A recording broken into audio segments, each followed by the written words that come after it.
وفي فرق، تخيلوا ريد بول ستراسبورج اللي هو ولا نادي عنده بطوله ولا تاريخ ولا شعبيه جارفه زي الاهلي ولا وعمره ما شارك في كاس العالم للانديه، وعمره ما خد بطوله اوروبا ولا حتى اليوروبا ليج.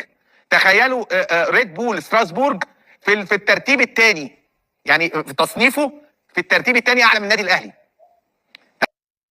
ايه يا كابتن خالد، ده المفروض انك انت اعلامي وعارف الكلام ده، المفروض تسال على الفريق الاول كده، ولو يعني مش عارف عنه اي معلومات كنت ممكن تكلف نفسك بجنيه واحد وتدخل على جوجل وتسال عن الفريق ده ايه يعني النقاط اللي معاه وايه البطولات اللي معاه. اول حاجه الفريق ده كان مشارك في دوري ابطال اوروبا اكتر من مره ومجمع منه نقاط، ايوه مجمع منها نقاط. ده غير ان الفريق ده تقدر تقول مسيطر على البطولات في الدوري النمساوي، يعني واخد 24 دوري و24 كاس. ده غير ان الفريق المفروض انه بيشارك في كاس العالم بالنقاط، مش محتاجه مثلا